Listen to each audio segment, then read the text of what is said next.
Buenas tardes para todas, para todos. Bueno, antes que nada, muchas gracias a Alberto y a los integrantes de la comisión, al vecino y coprovinciano Alfredo De Angeli, a distintos amigos que alguna vez compartimos la Cámara de Diputados. Un agradecimiento que nos estén acompañando en esta tarde, también a mi amigo Edgardo Cuéllar. Y bueno, primero valorar esta iniciativa de este cuerpo y de la comisión en particular, de que los funcionarios del Poder Ejecutivo vengamos a intercambiar con ustedes, a exponer cuáles son los lineamientos, los vectores que cada uno de nosotros tiene bajo nuestras competencias. Me parece que se debe dar un intercambio muy fluido en la comunicación, que esta comunicación y este diálogo que tiene que haber entre el Ejecutivo y el Legislativo, obviamente entendiendo y respetando las independencias de poderes, tiene que ser un diálogo constructivo que nos permita mejorar la agenda en las decisiones de las políticas públicas y también de alguna manera, no de alguna manera, sino como un fin muy claro y nuestra responsabilidad, darle la respuesta que la sociedad nos está demandando como funcionarios públicos. En este caso, lo que a mí me toca en particular es el sector productivo y espero de esta reunión, seguramente me llevaré algunas inquietudes, algunas consultas y, por qué no, algunas opiniones y sugerencias que nos permitan también a nosotros evaluar y tener en cuenta a la hora de tomar decisiones. Nuestro país, Argentina, nuestra decisión es que tiene que ser, entre otras cosas, que por ahí no me competen a mí, pero esta sí me compete y en una responsabilidad directa, líder mundial en la producción de alimentos. Tenemos una matriz productiva diversificada, como bien lo explicaba el senador, que es muy rica y es muy diversa, con productores muy eficientes, con mucha tecnología, que la podemos, yo no digo dividir porque no me gusta trabajar bajo su concepto, pero sí integrar en dos grandes vectores que tienen que ver también con un concepto que comparto de lo que decía Alberto, en lo que es la región pampeana, la región centro y lo que son las economías regionales. Para nosotros son todas igual de importantes. Nuestro equipo y las indicaciones que tengo del ministro Massa y del presidente Alberto Fernández de trabajar con igual intensidad, responsabilidad y prioridad en todas las economías que hacen al nivel primario de actividad productiva. Tenemos la mayor cuenca fotosintética del planeta, con lo cual nos permite partir, digamos, de condiciones objetivas muy competitivas en lo que es agricultura y ganadería. Tenemos productores con un nivel de eficiencia y de tecnología que son de los productores más avanzados del mundo. Esto nos permite en la región centro tener un volumen de producción muy importante y un ingreso en divisas también significativo. En las economías, conjuntamente con esto, tenemos las economías regionales que no tienen la visibilidad y el reconocimiento que nos gustaría que tengan, por la importancia que tienen las mismas en todos los rincones de nuestro país. No generan los volúmenes de producción que genera la región centro, no genera por ahí los dólares que genera la región pampeana, pero genera una ocupación y genera una cantidad importantísima, mucho más importante en jornales, en mano de obra, en trabajadores, que hace que sean tan importantes como las otras actividades de la región centro, que son las que tienen la caja de resonancia, que comparto. Yo voy a compartir con ustedes algunos datos que para tener una significancia de la importancia en términos productivos que tiene nuestro país. Y la hemos dividido en dos cuestiones. Primero, lo que significa la producción agrícola de la región centro, en volúmenes, en producción, en cantidad de hectáreas, en cantidad de productores, y luego vamos a hacer lo mismo con las economías regionales. A ver, para empezar, si me equivoco, les pido disculpas porque no tuve tiempo ni de repasarlo. Bueno, los principales cereales y oleaginosa, cuando vamos al volumen producido, a la superficie sembrada, cuando tomamos trigo, maíz, soja, girasol y cebada, tenemos 35 millones de hectáreas sembradas, 71.300 productores, con una producción de 134 millones de toneladas, con un volumen de exportación en dólares de 39.000 millones y tomamos la campaña 21-22. A esto tendríamos que sumarle, a la hora de valorar en términos económicos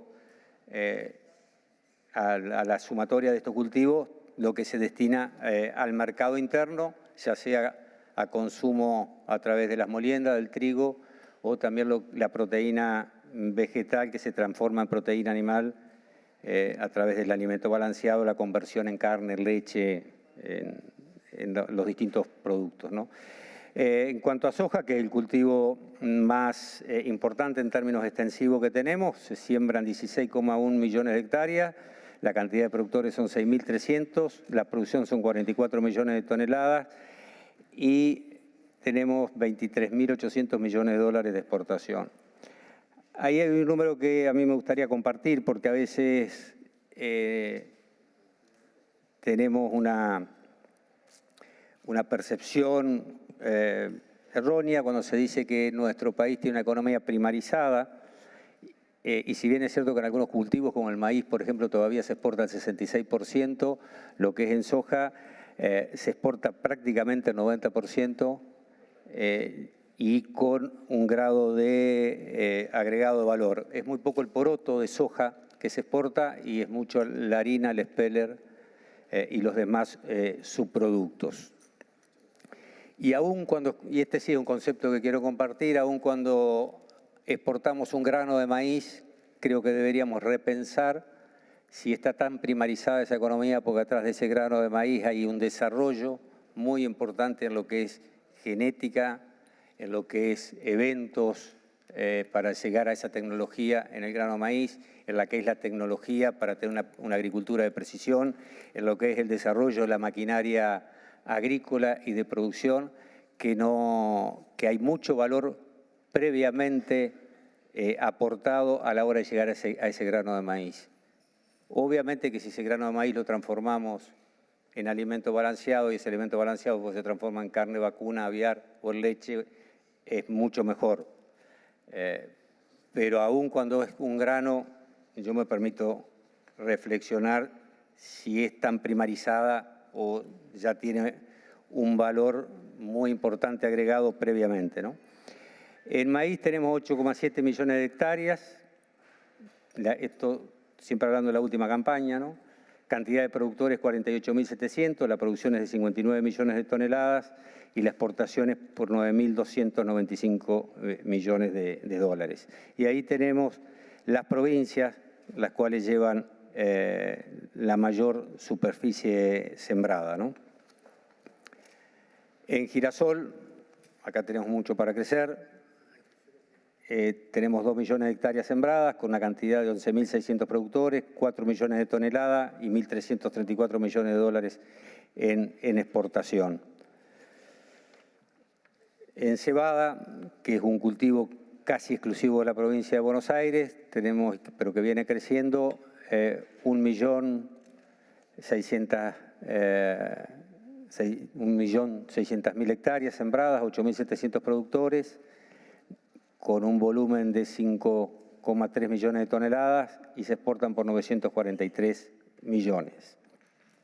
Cuando hacemos la sumatoria de lo que invierte el sector primario en estos 5 cultivos, este es un número que yo quería compartir, porque el capital de trabajo más la tecnología todo lo que nuestros productores invierten año a año anda alrededor de los 25.000 millones de dólares. Cuando hablamos de grano fino son 4.277 millones y cuando hablamos de grano grueso 20.306 millones de pesos. Hoy el paquete tecnológico para sembrar una hectárea de maíz anda alrededor de los 1.200 dólares por hectárea, con lo cual ahí vemos la importancia de las decisiones empresariales que tienen que tomar nuestros productores y la importancia de dinamizar lo que esto dinamiza a las economías y a los pueblos del interior. Sí, cómo no. Sí, no hay problema. Lo vamos a distribuir. Economías regionales. Acá la hemos dividido, puede faltar alguna economía regional en particular de alguna provincia, porque el trabajo lo preparamos hoy por la mañana, pero cuando nosotros dividimos por región y si hacemos la sumatoria, acá están faltando porque las economías regionales son cerca de 40, y cuando sumamos las que tenemos acá, ya les digo que nos están faltando algunas, pero acá vemos la importancia de las mismas, ¿no? Y algunas de ellas con un grado de desarrollo y de integración en la cadena de valor muy importante, como es la vitivinicultura, como es el limón en Tucumán y como es la avicultura en Entre Ríos. El arroz también en Entre Ríos, el maní también en la región centro. Seguramente todavía no conozco todas en su totalidad, les reconozco, pero sé de la integración que tienen en los distintos eslabones de la cadena de valor estas economías regionales, y este es un concepto que después yo quiero compartir con ustedes. Para significar lo que es la mano de obra, cuando nosotros tomamos las economías regionales, los cítricos en Entre Ríos, nada más, cítricos dulces, naranja y mandarina, más el arándano, que no está acá el arándano, por ejemplo, la mano de obra que ocupa es de casi 20.000 personas por año, para que ustedes vean, en 2 departamentos, Concordia y Federación.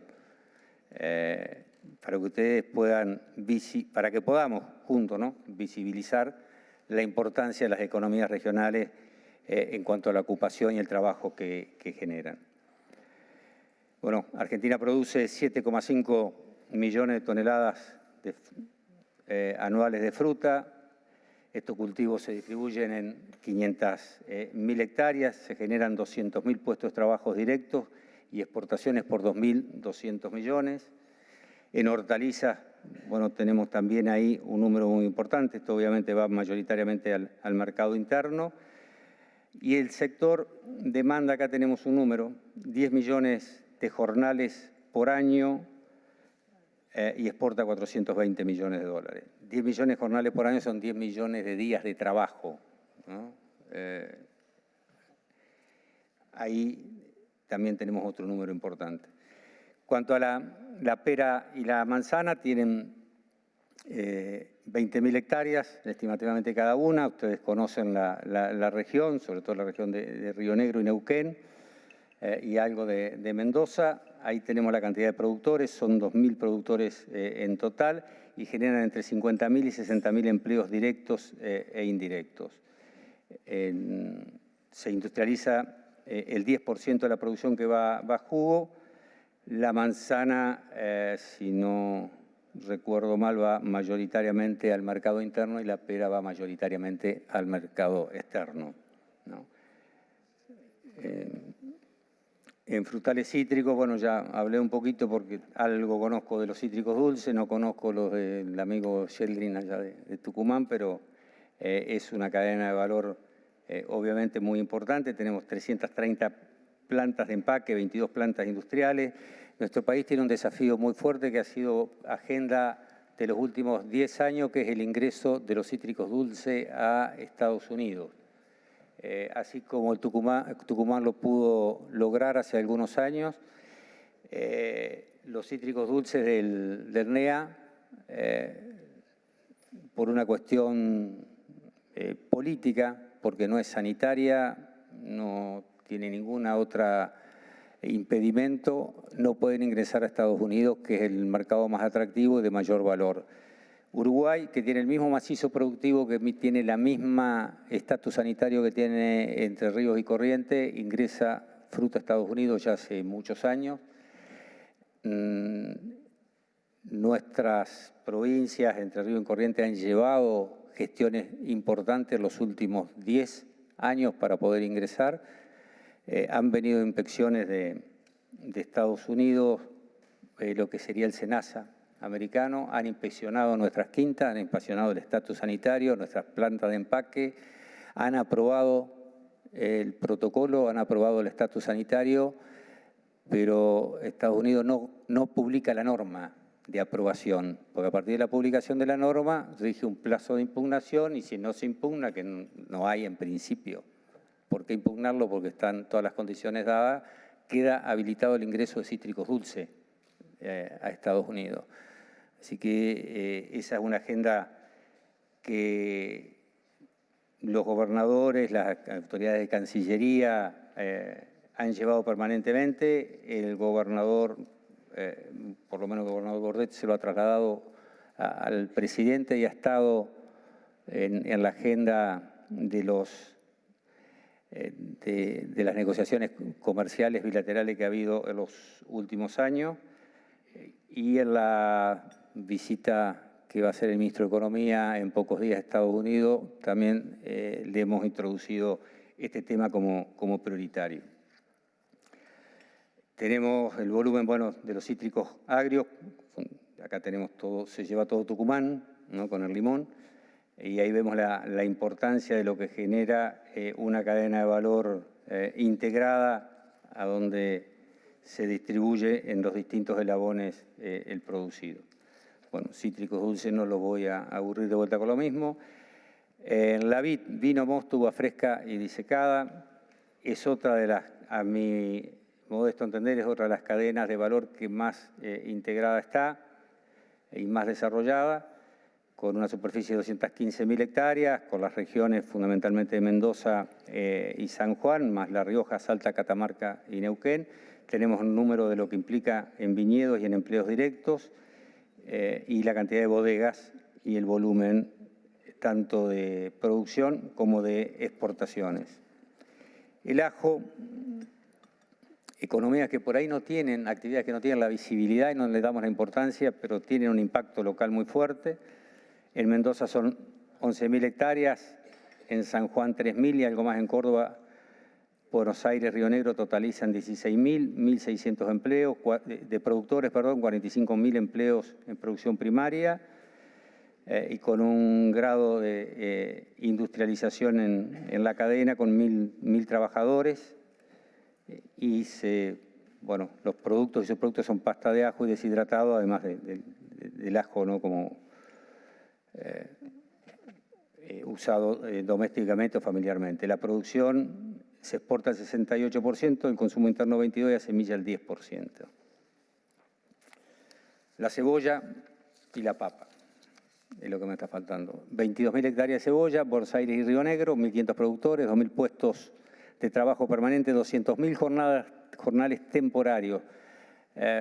Esto no sale en los grandes títulos, no sale en la prensa, por lo general no tiene mucha visibilidad, pero creo que es mi responsabilidad al menos visibilizar estas economías regionales por el impacto que tienen. Y la papa, 80.000 hectáreas, 43,5 en Córdoba, 33 en Buenos Aires. Seguramente a ustedes les pasó lo mismo que a mí. Yo dije, Córdoba tiene más que Buenos Aires. Yo hubiera pensado que el principal productor es la provincia de Buenos Aires o la región. Sin embargo, Córdoba tiene mayor superficie. Mendoza, Tucumán. Entre 500 y 700 productores, 240.000 trabajadores temporarios y el grado de industrialización de la cadena con 2.150 empleados, con exportaciones por 265 millones de dólares, con un consumo interno del 72%, a semilla el 5% y lo demás a exportación.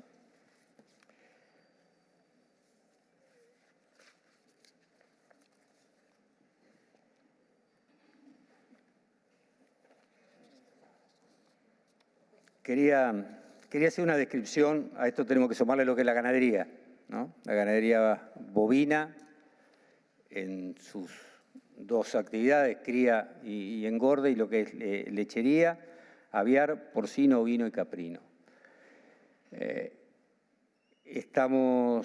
Obviamente que tienen distintas realidades productivas. El sector porcino es uno de los que más ha crecido en los últimos años. Tiene un grado de integración, al igual que el sector avícola, importante.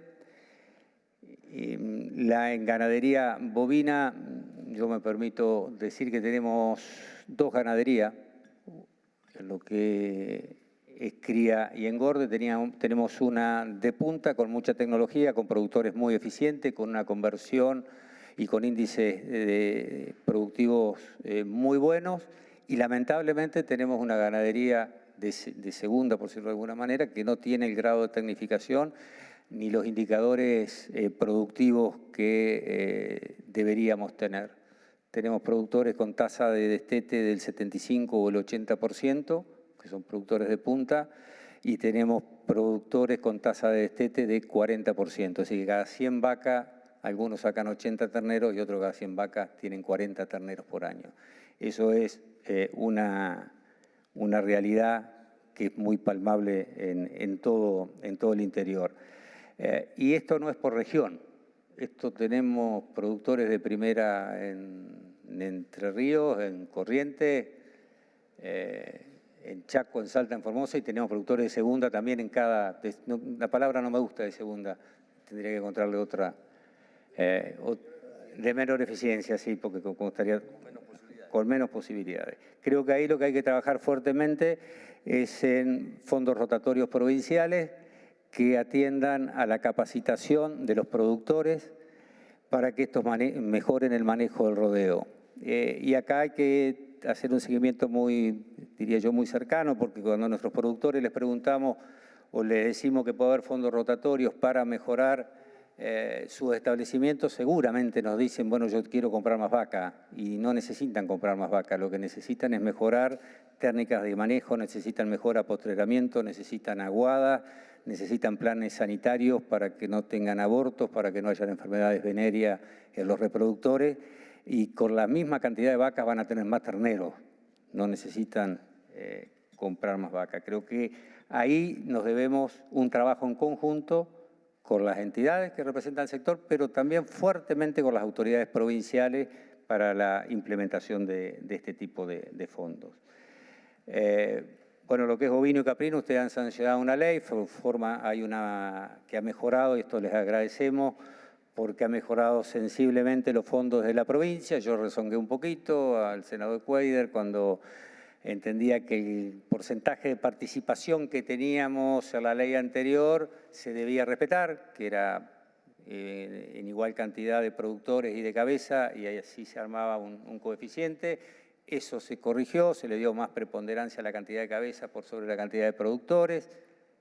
A Entre Ríos, eso, porcentaje de participación fue un retroceso, pero también sería injusto de mi parte o incompleto no compartir con ustedes que pasamos de recibir 8 millones de pesos 9 millones de pesos al año a recibir 66 millones de pesos al año. Entonces, más allá de la baja en la participación, en lo efectivo recibimos más fondos. Esos fondos funcionan muy bien, por lo menos en lo que son las provincias que yo conozco y que tengo trato con los ministros de producción. Y me parece que es una muy buena herramienta. No obstante, el sector ovino me parece que hay que analizar algunas cuestiones que tienen que ver con la rentabilidad y con algunas posibilidades de atender estas economías regionales con políticas directas, porque hoy no están pasando por un buen momento. En cuanto a la exportación, seguramente esta pregunta me la van a hacer. Quiero compartir con ustedes que vamos camino a un año, no sé si récord en términos de exportación de carne bovina, pero si no estamos récord vamos a estar muy cerca. Vamos a estar alrededor de 900.000, vamos a llegar casi a 900.000 toneladas al año, con un porcentaje de alrededor del 26, el 27% de la faena que se va a exportación. Este es un muy buen número. La vaca DIE está totalmente liberada, los cortes que tienen, los cortes especiales que ustedes conocen, la cuota Hilton, Estados Unidos, Colombia, Chile, Unión Europea, esas son cuotas que se cumplen sin ningún tipo de inconveniente.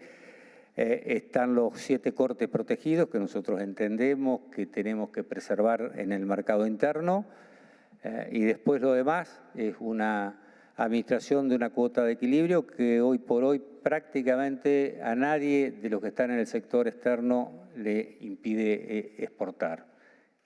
Por algo tenemos esos números de que vamos a ver cómo terminamos el año, no quiero adelantar, pero la proyección nos da que vamos a tener un año casi récord de exportación de carne.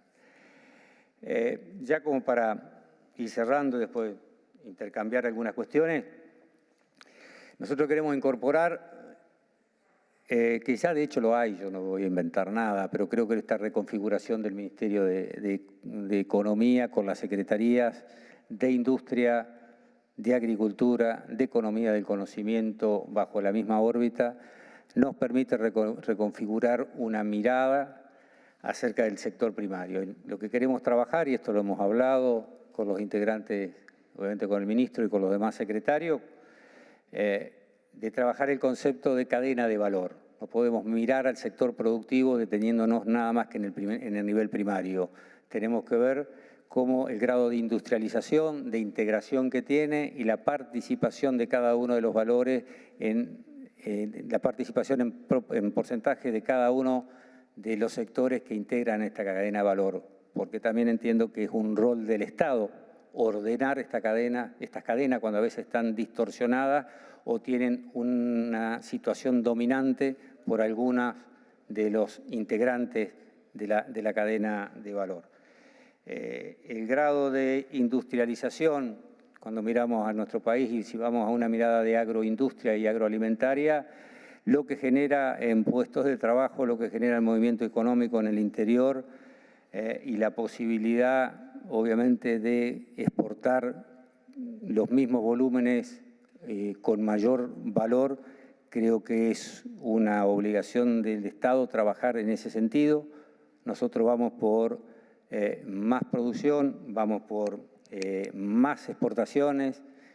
Entendemos que todo esto se debe hacer con sostenibilidad ambiental. Indudablemente, hoy tenemos que incorporar a la agenda productiva en un plano también de igualdad lo que es el ambiente y la sostenibilidad del mismo, pero también estamos convencidos de que hay que salir de las discusiones que nos inmovilizan, esas discusiones que nos ubican en un lugar productivista a ultranza, donde no tenemos en cuenta el ambiente, donde no tenemos en cuenta el impacto que tiene la producción en el ambiente, y ni esa postura ni la del ambientalismo que nos inmoviliza en términos productivos. Nuestro país, no va a ser una novedad lo que les voy a decir, obviamente está pasando por situaciones complejas desde hace muchos años, esto no se inventó ahora, y por qué llegamos hasta acá sería otra discusión que no es el objeto de esta reunión.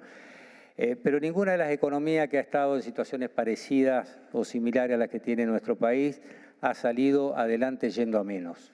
Nosotros tenemos que ir por más, con sostenibilidad ambiental, incorporando ciencia y técnica, incorporando políticas que son indelegables del Estado, llevarlas adelante, como son programas de fertirriego para tener una agricultura más de precisión, para producir más con menor impacto, para tener políticas que tengan que ver con la conectividad, para así tener las posibilidades de tener la capacidad instalada en términos de conectividad de Internet para los procesos productivos que se dan en el interior. Hoy una granja de madres porcina, una granja avícola o un tambo requiere de una conectividad de Internet porque ya las máquinas que le dan funcionamiento a esas granjas están automatizadas y necesitan de esta conectividad, pero además la conectividad es necesaria y es imprescindible para generar las condiciones para el arraigo, para que nuestros jóvenes y las familias,